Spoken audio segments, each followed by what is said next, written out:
colher tudo, irmão, inclusive o nosso encontro com o Senhor. Toda espécie de fruto nós vamos colher, inclusive chegar diante do Senhor e ouvir dele: filho amado, entra para o gozo do seu Senhor. Aleluia. Servo bom e fiel, foste fiel no pouco, agora sobre o muito te colocarei. Então agora entra.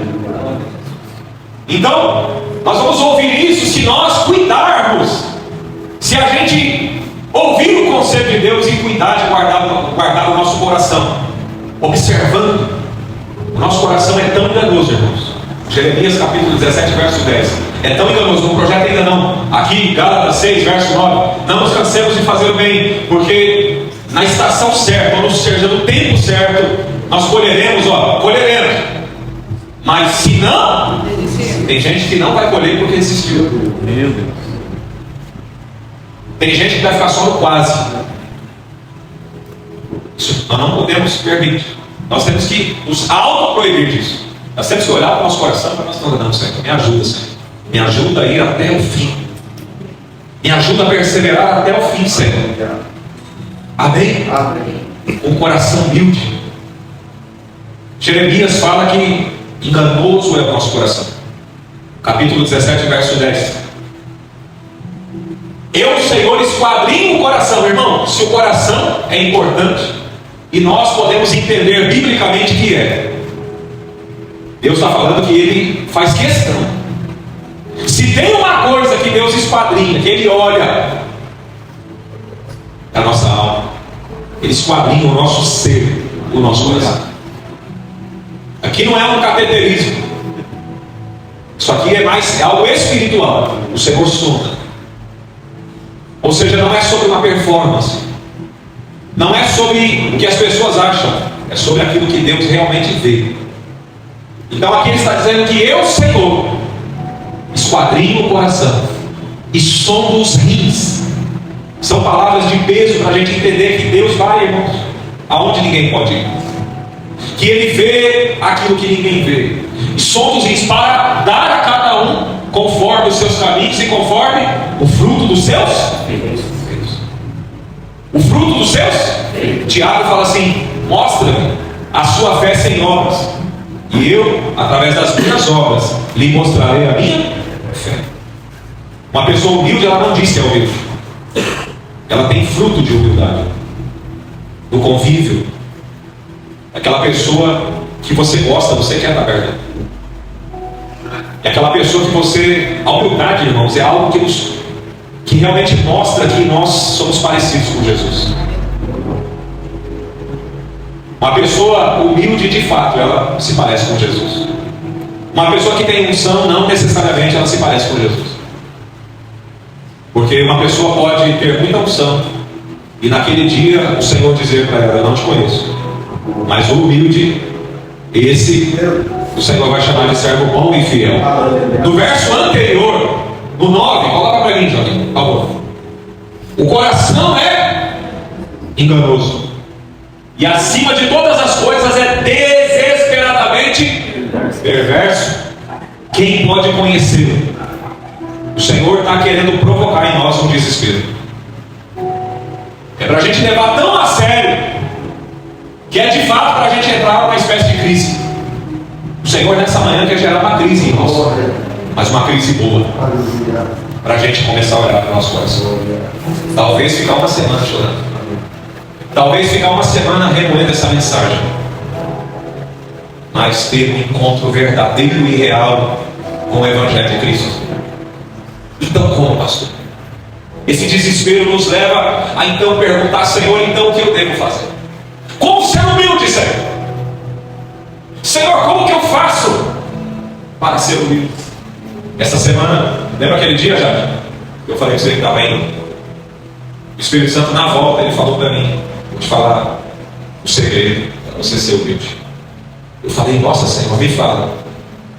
Falou: você é humilde à medida que você se humilha na minha presença. O segredo de ser humilde é se humilhar na presença do Senhor. Isso significa que se eu não me humilhar, eu não serei humilde. Se eu achar que a humildade vai ser automática na minha vida, Ela não.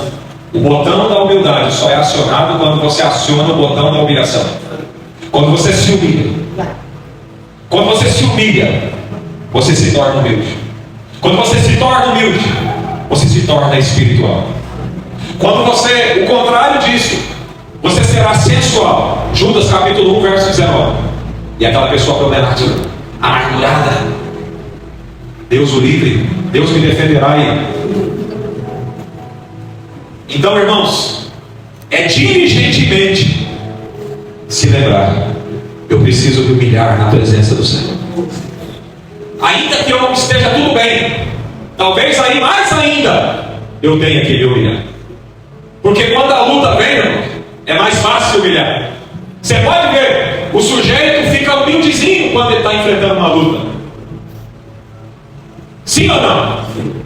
É por isso que às vezes Deus tem que usar variadas provações, para que uma virtude poderosa seja gerada em nós. Tiago capítulo 1. A Bíblia diz que nós devemos nos alegrar quando passamos por provações, porque isso Deus permite para nos trazer virtudes que nós não temos. Então, como que Deus trata o ansioso? Fazendo esperar. Como que Deus trata o orgulhoso? Permitindo que ele tenha a oportunidade de se humilhar. Às vezes ele dá uma forcinha, ele permite você passar uma luta. Quem está entendendo? Sacrificar o orgulho, o coração, verdadeiramente diante de Deus. É quando nós, a serviço está dura, mas a gente, não, eu vou me humilhar. Olha o que os apóstolos disseram. Tiago capítulo 4, no verso 10.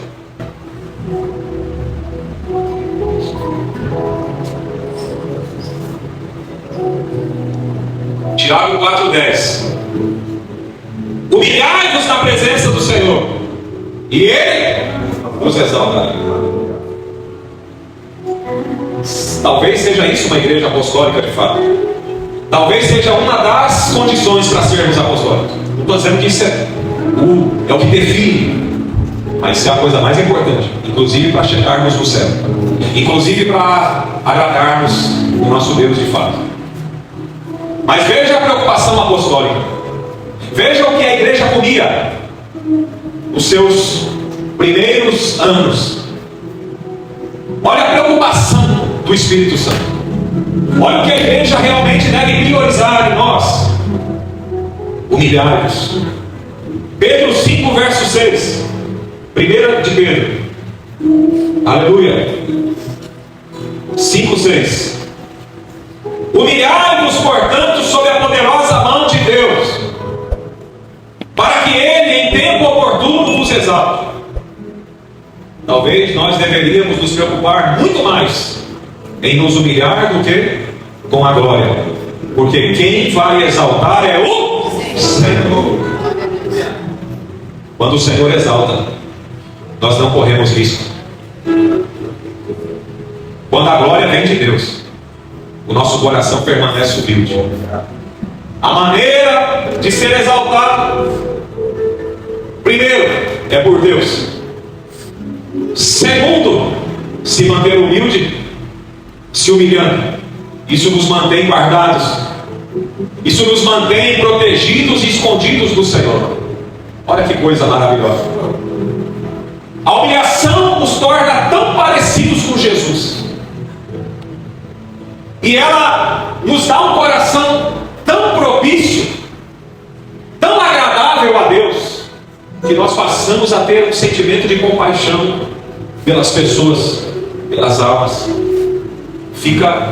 Nós passamos a ter um coração, irmãos, que se preocupa com os outros. O nosso coração começa a entender o mandamento do Senhor, que devemos amar a Deus sobre todas as coisas e o próximo como? É como se a humildade nos ajudasse a cumprir o mandamento. A humildade nos torna intercessores. A humildade nos torna pessoas de oração, pessoas que intercedem. Um grande profeta na Bíblia, intercessor, e que fala muito sobre quebrantamento e humildade, é o profeta Jeremias. Foi ele mesmo que profetizou que nós devemos descer à casa do e lá ouvirá as minhas palavras. O mesmo profeta, no capítulo 13, no verso 17, ele escreveu assim, Jeremias 13, no verso 17, ele diz assim: mas se isto não ouvirdes, a minha alma chorará em segredo por causa da vossa soberba. O humilde chora por aquele que tem um coração duro. O humilde intercede por aquele que ainda está com o coração duro. Talvez esse seja o trabalho mais nobre da igreja. Talvez esse seja aquilo que mais impactava os imperadores quando eles jogavam um crente na arena.